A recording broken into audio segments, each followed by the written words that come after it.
Hi Pisces, welcome to your January reading. Oh my god, why is it so late? Okay, I can tell you why. Because today Venus moves into Capricorn, which gives you all kinds of inappropriate amorous ideas. First up, we have the Knight of Wands and the Four of Swords. You have been sitting on some impulses that you really want to share. There's some sadness and stuck energy that you want to get out somehow.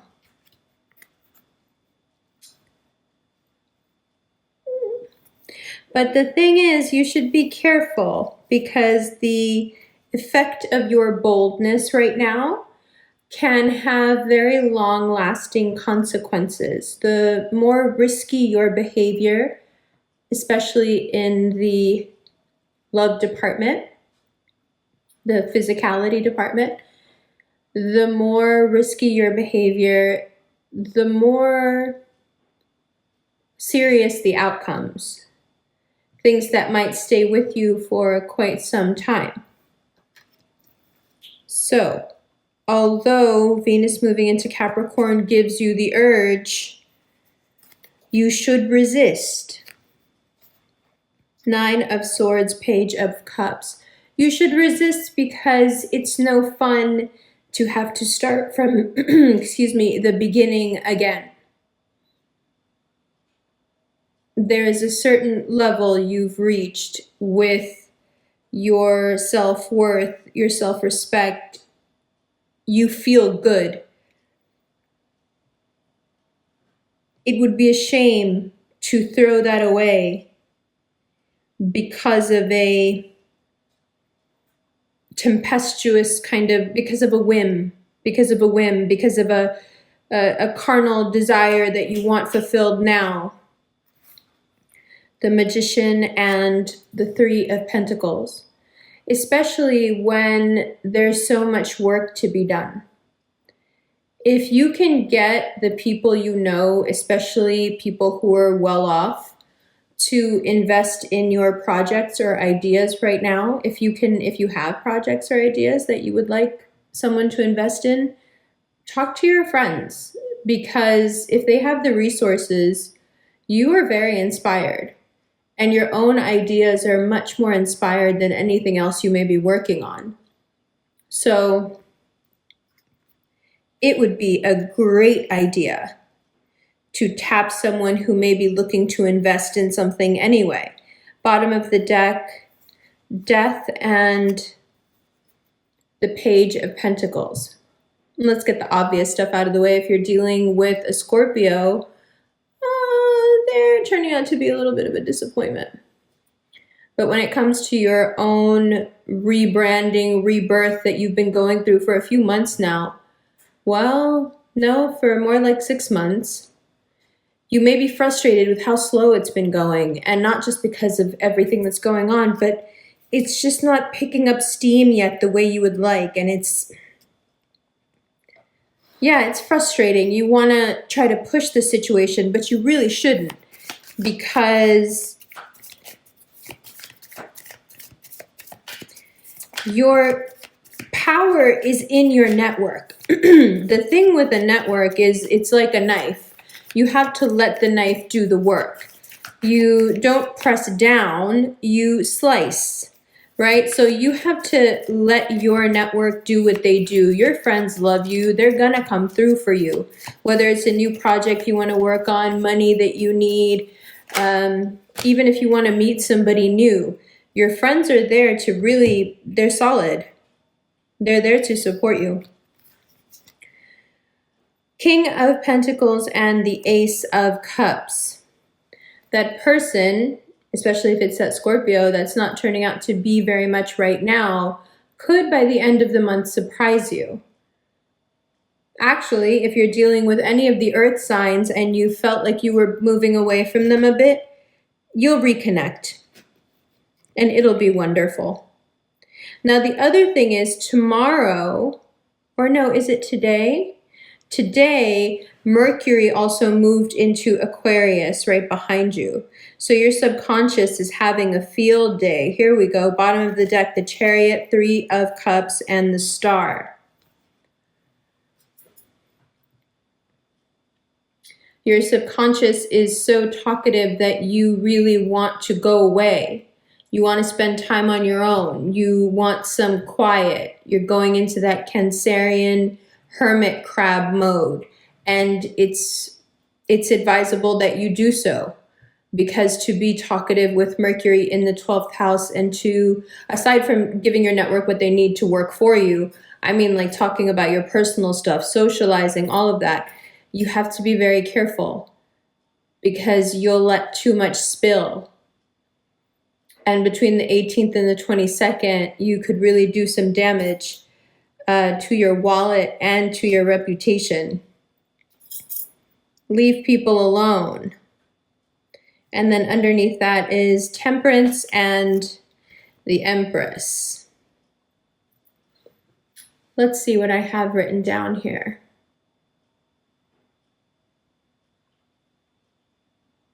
Yeah. There's this thing, you know how Sagittarians are such great humanitarians? There's this thing in you where you really want to reconnect with, you know, that more faithful side of you. There is that side of you that is so mystical that it doesn't worry about anything. It understands on an abstract level that this is all a game, a simulation, an amorphous kind of jelly that you form into things with your thoughts. And when you get back there, you always get into your Empress vibe. And when you're in your Empress vibe, magically things always work out for you. So it's time to get back into that vibe, and it's time to reconnect, and it's time to do the meditating and do the yoga and sit in silence and, you know, all the things that make you feel connected to that void space. It's necessary. It's needed. There's a lot of overhauls here. There are a lot of near misses. There's a lot to be grateful for. There's a lot to be careful of. The one thing I can say for sure is keep it as platonic as possible. It will only benefit you. Think 10 times before engaging in any sort of sexual behavior with someone that you don't know or that you know all too well. Do you want to look at these cards? I love you.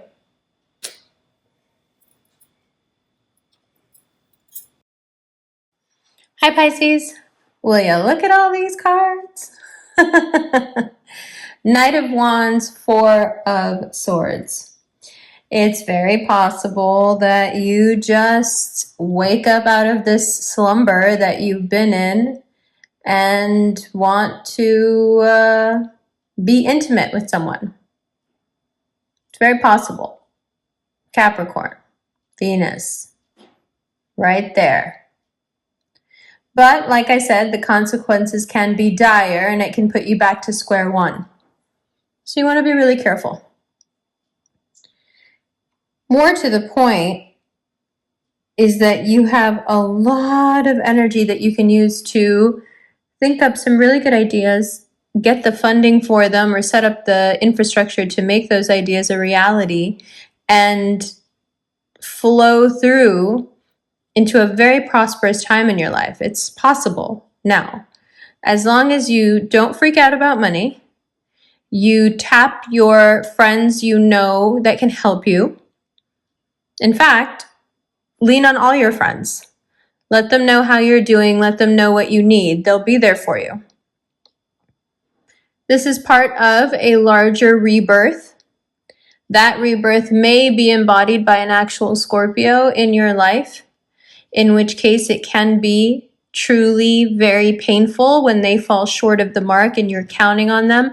But it looks like they will come back around. Now, if this isn't a Scorpio, it's someone that has in the past almost demolished you emotionally. But they show you now that they are in fact the one for you. That's up to you if you want to believe them or not, but they are coming with that Ace of Cups. For those of you in established relationships, doesn't matter if the person has Scorpio placements or not, here it's the deepening of something that you thought might have been over. Perhaps you thought you had moved too far apart from each other. But here in January, especially in this second week coming up, you find that you like each other again, that you're connecting, that it feels good. Now, Mercury moves into Aquarius along with the Sun. Saturn and Jupiter are already there. And suddenly there is a huge party going on in your subconscious. What that's going to bring up more than anything else is your need to hide and your need to tell everyone about your most scandalous moments, self-medicating behavior, self-sabotage, self-limiting beliefs. You want to tell everybody everything that they can use as a weapon against you later. And it's like you can't help it. So get quiet and stay to yourself, especially between the 18th and the 22nd. The more quiet, alone time you can spend, the better you'll do. Protect your privacy. Don't get so messy on anything or because of anyone that you spill your secrets. Don't tell anyone your secrets, ever. Now things do get a bit, more abstract, more mystical for you here. Towards the end of the month, you're thinking, I need to get back to when I was really zen. I need to start incorporating some daily routines that put me in that space where I'm in that flow and I can remain in that flow. You start craving that sort of spiritual security, if you will, which is great because you can benefit from it. I mean, it's in fact your element of sorts, right? You'd be swimming in your waters. So swim. Now, also towards the end of the month, your network comes through for you and gets you that job or that money you need or investing in that new idea or hooking you up with that new thing. But do not let that dissuade you from sharpening your skills or even acquiring new skills. This is a really good time to go back to school for just about anything that you've always wanted to learn. So if you're inclined and you have time, it will only help and it will later add to not just your finances, but to your sophistication. During this time of you not spilling the secrets, thinking about yourself, staying focused on your goals, especially work stuff, and not giving in to the self-destructive tendencies, this is not just going to be easy for people to swallow all the time. Because you know what starts to happen right away when you do those things I listed? Your power grows. And you know how people don't like that, right? Come on, you're the ones they always like to paint as weak, right? Too emotional, weak, crying all the time. It's all just a coping mechanism people use because they're terrified of you. They know it, you know it. Little game that you guys play. All right. Now in the extended, we're going to take a closer look at these different signs and clarify them and see who's who and what are they doing and what's that Aquarius doing and what's that Cancer doing. I've decided, and I've been doing this for a while, but now I've decided to almost completely relegate the love stuff to the extended because I feel like this broader picture is much more helpful and it's just more my vibe. But we will discuss it in the extended along with various things that have to do with money and that Jupiter-Uranus square. So that extended you can find at the Vimeo link below or the instant link below. It's the same reading, it's just two different ways to get it. If you're interested in a 7 to 10 minute recorded personal reading, check out the Cameo link. If you would like a one-on-one video chat reading, check out the Catalyze link. If you're interested in a daily horoscope, come join the Rev Fam at the Quietest Revolution on Insta. We do a daily look at the astrological transits and what that means for your sign. And there is a Lunar New Year guided meditation on Zoom on February 12th. The tickets for that are below as well. All those links are below, or you can hit that first link, ambercon.com, and find everything there. Up to you. I love you, love you. I will see you in the extended right now.